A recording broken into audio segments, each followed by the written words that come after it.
I'm in the British Museum, after hours when all the visitors have gone, and over here is the Rosetta Stone. Okay, this isn't the actual Rosetta Stone, that's locked away in an incredibly well-secured cabinet on the other side of the Great Court.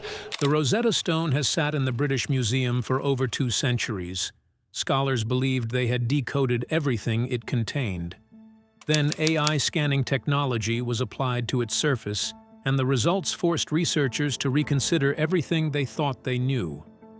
What was hidden in plain sight for 2,000 years was not what anyone expected to find. The stone and its history. The Rosetta Stone was found in 1799 by French soldiers working on a fort near the Egyptian town of Rashid, which Europeans called Rosetta. It was a slab of granodiorite, dark, dense rock, roughly 112 centimeters tall, 75 centimeters wide, and 28 centimeters thick. When the French soldiers pulled it from the ground, they immediately recognized that the surface was covered in text. 3 distinct scripts ran across the face of the stone in parallel sections. The top portion was in ancient Egyptian hieroglyphics. The middle section was in Demotic, a later Egyptian script used in everyday administration and commerce. The bottom section was in ancient Greek. The Greek was readable. European scholars had been reading ancient Greek for centuries. The assumption, which proved correct, was that all 3 sections carried the same message. If that was true, then the Greek text could be used as a key to decode the hieroglyphics that had been unreadable for over 1,000 years. The knowledge of how to read ancient Egyptian hieroglyphs had been completely lost. No living person understood them. The writing system that had documented thousands of years of one of the most significant civilizations in human history had become entirely opaque. The Rosetta Stone changed that. Scholars began working on the decipherment almost immediately after the stone was taken by British forces following Napoleon's Egyptian campaign. The stone arrived in England in 1802 and went on display at the British Museum, where it has remained ever since. The decipherment process took 20 years of intense competition and collaboration among European scholars, culminating in the work of Thomas Young and Jean-François Champollion, who cracked the hieroglyphic code in the early 1820s. That decipherment is one of the most celebrated achievements in the history of scholarship. It opened up the entire record of ancient Egypt. Thousands of inscriptions, temple walls, papyrus documents, and tomb texts that had been silent for over a millennium suddenly became readable. The story of Egypt told in its own language became accessible for the first time in modern history. For 2 centuries after the decipherment, the Rosetta Stone was treated as a solved problem. Its text was the Decree of Memphis, issued in 196 BCE by priests affirming the divine status of Ptolemy V, a Greek-born pharaoh. The decree was administrative in nature, a formal proclamation distributed across Egypt in multiple scripts to ensure it could be read by different communities.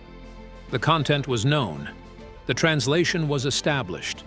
The stone was studied, photographed, copied, and analyzed from every conceivable angle. Scholars were confident that everything the stone contained had been found. They were wrong, and the AI scanning project that produced the results that shocked the research community is what proved it. Why a new scan was ordered. The decision to apply advanced AI-assisted imaging technology to the Rosetta Stone came from a recognition that the tools available to earlier generations of scholars were limited in ways that were easy to overlook, precisely because those tools had produced so much.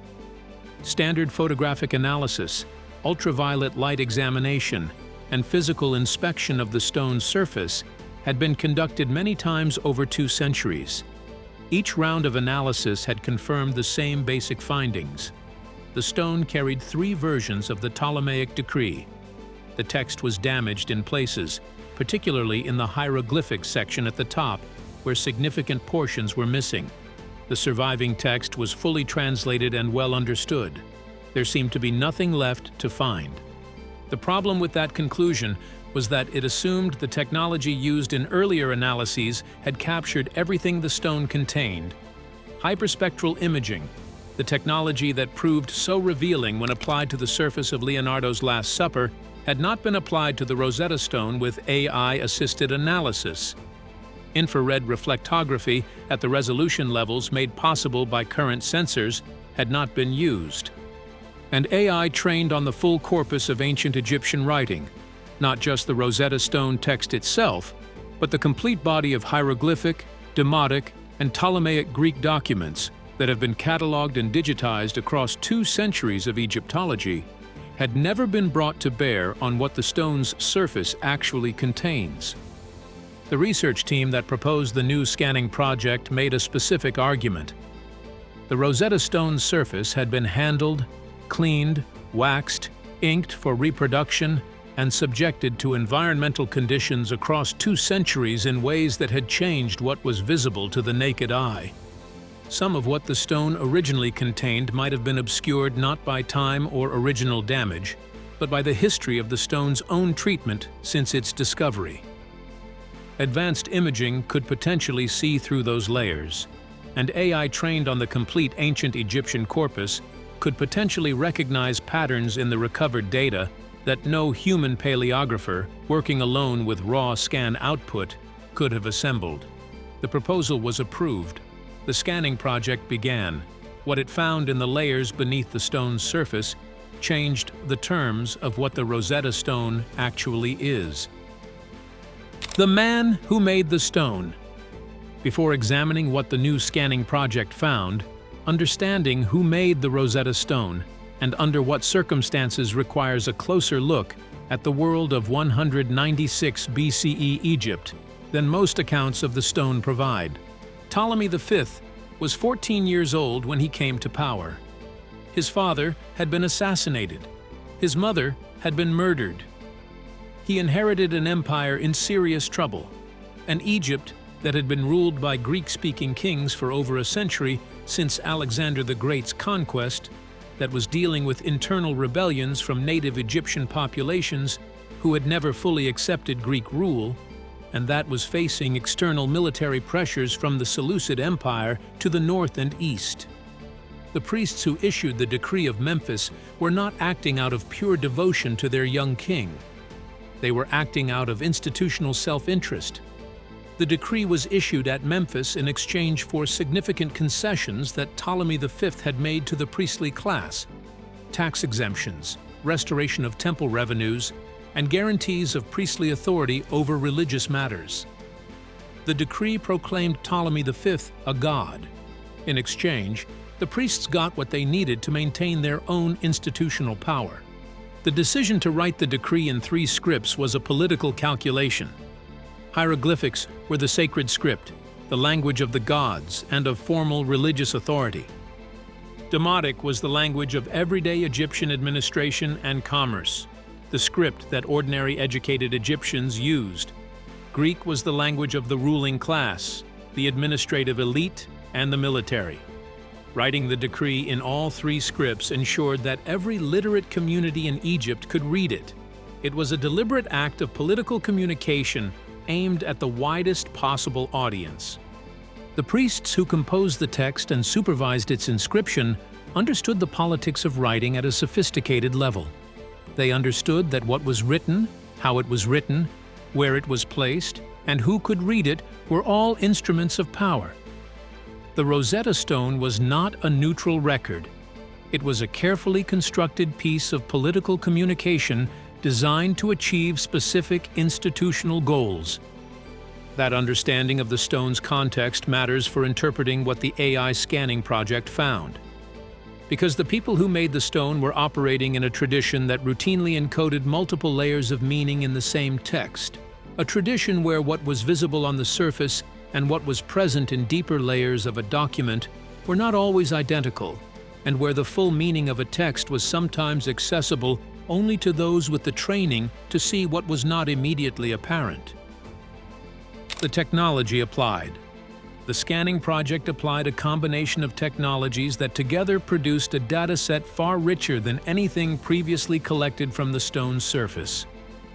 Hyperspectral imaging captured the stone at hundreds of wavelengths across the electromagnetic spectrum simultaneously. each wavelength interacts differently with different materials. What appears as a uniform dark surface to the human eye at visible wavelengths reveals significant variation when examined across the full spectrum. Different pigments, different mineral compositions, different surface treatments applied at different times all produce different spectral signatures. The hyperspectral data effectively created a material fingerprint of every point on the stone's surface, allowing researchers to distinguish between what was original, what was damage, what was later treatment, and what was something else entirely. Infrared reflectography penetrated below the surface layer to detect carbon-based marks in underlying layers. Ancient writing instruments frequently used carbon-based materials.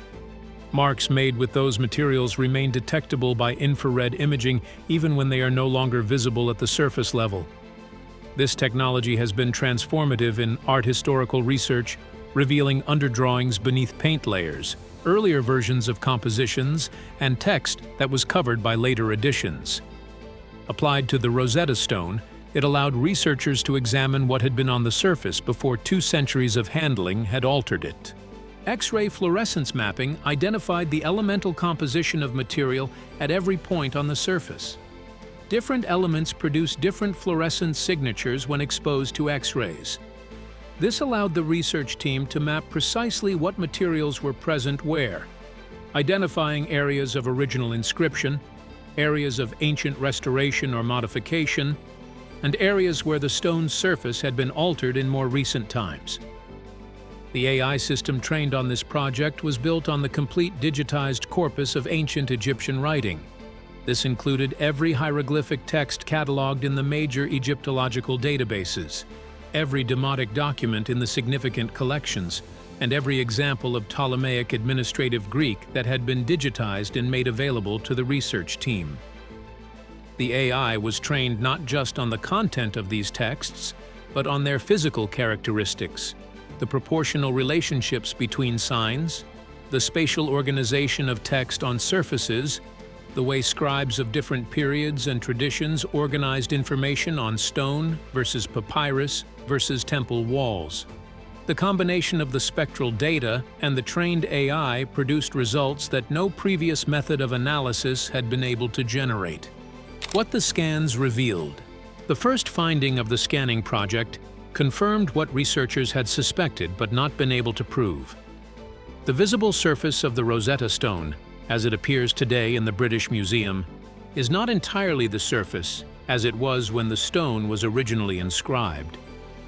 So we have this very interesting interaction between these languages. We think that the text probably originally is a Greek text because to honor the pharaoh as Layers of handling, wax applications, and environmental deposition have built up over 2 centuries in ways that slightly obscure portions of the original inscription. The hyperspectral and infrared data penetrated these layers and recovered a cleaner version of the text than had previously been available. That finding alone was significant for scholars working on the fine details of the Ptolemaic decree. Several passages that had been considered damaged or ambiguous in the visible text were clarified by the spectral data. Readings that different translators had disagreed about for generations were resolved by the more complete picture the scanning provided. But the finding that generated the most intense response from the research community was something entirely different. In the areas between and beneath the 3 main text sections, areas that had been interpreted for 2 centuries as plain stone surface, blank space between the inscribed panels, the AI identified structured patterns. The patterns were not visible at normal wavelengths. They did not show up in standard photographic analysis. They had not been detected in earlier ultraviolet or infrared examinations conducted with older technology. But in the hyperspectral and high-resolution infrared data, they were unambiguous. The AI's training on the full corpus of ancient Egyptian and Ptolemaic writing allowed it to recognize what human researchers looking at the raw data would have taken considerably longer to identify. The patterns had the structural characteristics of intentional text, not random scratches, not natural variation in the stone's surface. organized, structured marks consistent with deliberate inscription, made with materials that produced a different spectral signature from the main text sections, located in spaces that had been overlooked because no one had expected anything to be there. The hidden layer. The additional text identified by the AI analysis was not in the same format as the main Ptolemaic decree. The decree was formal administrative writing, organized in the conventional structure of official Ptolemaic documents, formulaic language, standard phrase patterns, institutional acknowledgements. The hidden text had different characteristics. It was concentrated in specific locations on the stone's surface. The margins between the three main text sections, the lower edge of the stone below the Greek text, specific areas within the hieroglyphic section where the surface had been assumed to be blank due to damage. The AI's material analysis distinguished between areas where the stone was genuinely blank and areas where inscriptions had been made in a way intended to be less immediately visible than the main text. The script of the hidden text was primarily Demotic, the Egyptian administrative script used in the middle section of the stone. But its organization differed from the standard Demotic of the main decree. It was written in a more compressed form, using abbreviations and shorthand notations consistent with scribal practice of the period, but applied with a density that suggested the writer was fitting a significant amount of information into a limited space deliberately. The AI's training on the full Demotic corpus allowed it to work through the compressed notation and begin assembling coherent text from what had initially appeared to be fragmented marks. The process was not instantaneous. The AI ran multiple passes over the spectral data, cross-referencing its interpretation of individual signs against the statistical patterns of Demotic writing it had been trained on, gradually building confidence in its readings as consistent interpretations emerged across the fragmented marks. What the AI assembled from the hidden layer was a set of texts that shared no content with the official Ptolemaic decree. They were not a different version of the same message. They were something else entirely, records that the stone's makers had encoded into the surface in a form that was present for anyone with the means to find it, but invisible to anyone without those means. What the hidden text said. The hidden text recovered by the AI analysis divided into several distinct categories of content, each of which presented the research community with significant interpretive challenges. The first category was historical. The hidden layer contained records of events related to the reign of Ptolemy V that were not present in the official decree, and that differed in significant ways from the official version of events that the decree presented. The official decree portrayed the relationship between the young king and the priestly establishment as one of mutual respect and genuine religious devotion. The hidden records presented a considerably more complex picture, a negotiation between a politically vulnerable young ruler and an institutionally powerful priestly class, each side extracting concessions from the other, the public language of divine devotion, covering a pragmatic exchange of power and resources. This divergence between the official record and the hidden record is consistent with what scholars already understand about how power operated in Ptolemaic Egypt. The official inscriptions on temple walls and royal monuments presented idealized versions of events. The actual administration of the kingdom was documented in papyrus records and private communications that told a more complicated story. The hidden layer of the Rosetta Stone appears to be a record of the actual negotiation that produced the decree, made by scribes who were present at the process and who encoded what actually happened alongside the official version of what was supposed to have happened. The second category of hidden text was administrative, detailed records of the temple revenues, land grants, and tax exemptions that formed the actual substance of the exchange between Ptolemy V and the priestly establishment. These records were specific in ways that the official decree was deliberately vague about. The official text described the king's generosity to the temples in broad terms. The hidden records specified exact amounts, exact locations, exact terms of transfer. They were the working documents of the transaction that the official decree publicly celebrated without revealing its specific terms. The third category was the one that produced the most intense scholarly discussion. The hidden layer contained passages that appeared to record observations and reflections by one or more of the scribes involved in the stone's production. Personal notations embedded in the same compressed Demotic script as the administrative records, but distinct in their content. These passages address the act of writing the stone itself, the relationship between the official text and what the scribes knew to be true, and observations about the nature of written records and their relationship to power.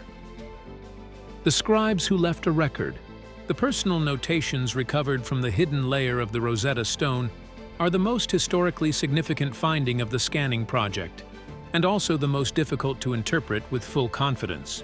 The scribes who inscribed the Rosetta Stone were highly trained specialists. Reading and writing hieroglyphics in 196 BCE required years of training available only within the temple system. Demotic literacy was more widely distributed, but still represented a skilled professional class. The scribes who worked on the Rosetta Stone were not neutral craftsmen executing a purely mechanical task. They were educated, institutionally embedded individuals who understood the political context of what they were producing. The personal notations in the hidden layer reflect that understanding. The AI's analysis recovered passages that address the gap between official language and actual events, observations about the practice of writing public records that present a shaped version of reality alongside private records that preserve a more complete one. The scribes appear to have been aware that they were participating in the production of an official truth that differed from their own knowledge of what had actually occurred. The hidden text records both. One set of passages describes the relationship between the three scripts used on the stone in terms that go beyond the obvious practical explanation of reaching multiple audiences. The scribes understood that the three scripts represented three different communities with different levels of access to different kinds of information. What was intelligible to a Greek-reading administrator was not intelligible to a hieroglyphic-reading priest, and vice versa. The hidden text includes observations about how this division of linguistic access corresponded to divisions of actual knowledge and power, who could read what corresponded, in the scribe's understanding, to who was permitted to know what. Another set of passages addresses the stone's intended longevity. Stone was chosen over papyrus for a reason. Papyrus deteriorates. Stone endures. The scribes who worked on the Rosetta Stone appear to have understood that they were creating something meant to survive across a long span of time. And the hidden text includes passages reflecting on what it means to inscribe something into stone, to commit it to a form of permanence that outlasts the intentions and the interests of the people who commissioned the inscription. The AI was able to recover these passages because it had been trained on the full range of scribal writing from the Ptolemaic period, not just formal inscriptions, but the more personal and reflective writing that appears in scribal training documents, letters, and administrative marginalia. The conventions of how Ptolemaic scribes expressed personal reflection in writing, the specific vocabulary they used, the shorthand notations associated with personal versus official text. All of this was in the AI's training data, and all of it was relevant to interpreting what the hidden layer of the Rosetta Stone contained. Why this changes everything? The standard understanding of the Rosetta Stone before the scanning project was that it was a single-purpose document. It existed to serve one function: to proclaim Ptolemy V as a god in three scripts. Its value to modern scholarship was as a linguistic tool, the parallel texts that unlocked the hieroglyphic writing system. The stone's content, beyond that linguistic function, was considered historically interesting, but not surprising. It was one more example of the standard Ptolemaic practice of issuing divine proclamations on behalf of the ruling dynasty. The scanning project revealed that the stone is a multi-layered document. It carries the official proclamation on its surface. It carries the actual working records of the transaction that produced the proclamation in its hidden administrative layer. And it carries the personal reflections of the scribes who produced it, people who were caught between the official version of events and their own knowledge of what had actually happened, and who found a way to preserve both. This changes the Rosetta Stone from a single-purpose political document into something considerably more interesting. It is a record of how official truth was produced in the ancient world, made by people who understood what they were doing and chose to embed a record of the gap between official truth and actual events into the same surface that carried the official truth. The stone carries its own critique of itself, hidden in its margins and beneath its main text, encoded in a form that remained invisible for 2,000 years until technology that did not exist when the stone was made could finally read it. The parallel to Leonardo's Last Supper is exact. A highly educated, institutionally embedded professional operating in a political and religious context that made certain kinds of knowledge dangerous to express openly used the materials and methods of their craft to preserve a fuller record of what they knew in a form that was present but not readable with the instruments of their time. The Rosetta Stone's scribes did not have access to AI. They did not know what instruments the future would develop. But they did understand that stone endures, and they encoded what they knew into a surface they expected to survive. The stone survived, the instruments arrived. The fuller record is now readable for the first time in 2,000 years. What the discovery means for scholarship. The implications of the Rosetta Stone scanning project extend well beyond the specific findings from this one object. The methodology that produced the results, the combination of full-spectrum hyperspectral imaging, high-resolution infrared reflectography, AI trained on complete textual corpora, and systematic analysis of spaces previously considered blank or damaged, can be applied to any inscribed surface in any collection. There are thousands of ancient inscribed objects in museums around the world that have been considered fully documented and fully understood. The assumption underlying that confidence is that the technology available at the time of documentation captured everything the object contained. The Rosetta Stone project demonstrates that this assumption is wrong. Technology that did not exist when earlier analyses were conducted changes what is findable. Hidden layers that were genuinely invisible to earlier methods are visible to current ones. Every major inscribed object in every significant collection is now a candidate for re-examination. Temple walls in Egypt that have been photographed and translated for over a century may carry information in spaces that were photographed as blank. Cuneiform tablets in Mesopotamian collections that appear to carry single documents may have additional content in layers that conventional photography did not penetrate. Greek inscriptions on stone throughout the Mediterranean world that scholars have considered fully read may have hidden layers that no one has thought to look for because no one had the tools to find them. The history of the ancient world preserved in written records is not complete. It never was. But the gap between what survived and what was readable was assumed to be fixed. The surviving texts were what could be read, and what could be read was what was available to work with. The Rosetta Stone project demonstrates that the gap between surviving and readable is narrowing in a direction that was not previously possible. Ancient people hid information in their inscriptions. Modern technology can find it. The field of ancient history is going to look different in 20 years than it does now. The Rosetta Stone is the proof of concept.